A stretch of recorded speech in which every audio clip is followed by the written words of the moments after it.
पाठ 8 परमवीर सेनानी। पूर्वी उत्तर प्रदेश का एक छोटा सा गांव था। गांव में दर्जी की दुकान पर अब्दुल हमीद बैठा था। उसके मन में बार बार कुछ कर गुजरने की इच्छा उठती थी। गांव का ही एक सिपाही फौज में था और छुट्टियों में आया हुआ था। उसने अब्दुल को राय दी, फौज से अच्छी नौकरी कहीं नहीं है, तुम भी क्यों नहीं भर्ती हो जाते? उसके अब्बा यह सुन नाराज होकर बोले, हमारे घर में सिलाई का काम होता है, हम नहीं जाने देंगे लाम पे। उन्होंने अपनी बीवी से सलाह कर अब्दुल हमीद की शादी कर दी। सोचा अब तो पलटन में न जाएगा। अब्दुल की बीवी रसूलन अच्छे स्वभाव की थी। उसने अब्दुल की बेचैनी देखी। वो बोली, सूरमा बनना है तो कलुआ की तरह चले जाओ पलटन में, मैं सच्चे मन से कहती हूँ। रसूलन ने दिल पर पत्थर रखकर अब्दुल को भर्ती दफ्तर भेज दिया। अब्बा से ननिहाल जाने का बहाना बनाकर वह भर्ती हो गया। सन 1962 में उसकी ट्रेनिंग खत्म होते होते चीन का आक्रमण हो गया। अब्दुल भी मोर्चे पर गया।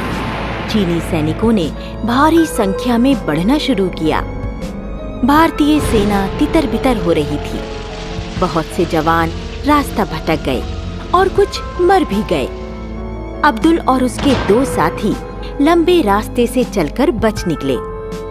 10-15 दिनों तक बचकर अपने इलाके में पहुंचे। कलुआ की मौत सुन अब्दुल सकते में आ गया। फिर एक दिन भारत का झंडा देख घायल अब्दुल को वहां पहुंच खबर मिली कि लड़ाई बंद हो गई है और सेना को घर जाने की छुट्टी मिल गई। अब्दुल के घर पहुंचने पर गांव में खुशी मनाई गई। कलुआ की मां ने अब्दुल से कहा, मेरा लाल कहाँ है बेटा? माताजी, कलुआ ने बहुत बहादुरी और साहस से दुश्मनों का सामना किया, पर मुझे अफसोस है वो हमारे बीच न रहा।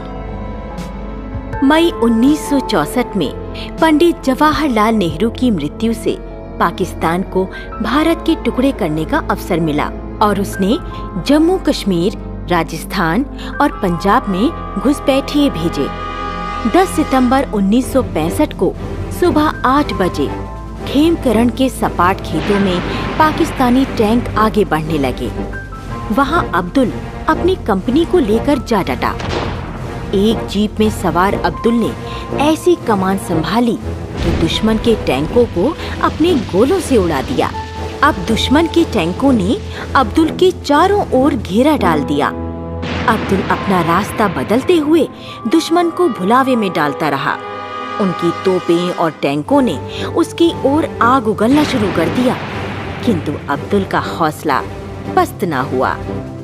बढ़ते बढ़ते खेमकरण में टैंक खेत होते रहे और वहां दुश्मन के टैंकों का कब्रिस्तान सा बन गया। अकेला अब्दुल अपनी मशीन गन से 2 टैंकों को आग लगाकर तीसरे टैंक पर गोलियों की बौछार कर रहा था। उसी समय उसकी जीप एक चलते टैंक से टकरा गई। अब्दुल की बहादुरी से उसके साथियों के हौसले बढ़े और इस तरह भारतीय जमीन से शत्रु सेना भाग गई। अब्दुल बुरी तरह घायल हो गया था। उसका सारा शरीर आग से झुलस गया, आंखें खराब हो गईं। वह वहीं शहीद हो गया। उसके घर पर रसूलन, उनके 2 लड़कों और 1 लड़की को अब्दुल के शहीद होने की खबर मिली तो उनकी आंखों से गंगा जमुना बह निकली। बूढ़े माँ बाप की तो बात ही क्या, उसने वीर सैनिकों का मस्तक ऊंचा कर दिया। मरने के बाद सरकार ने अब्दुल हमीद को परमवीर चक्र से सम्मानित किया।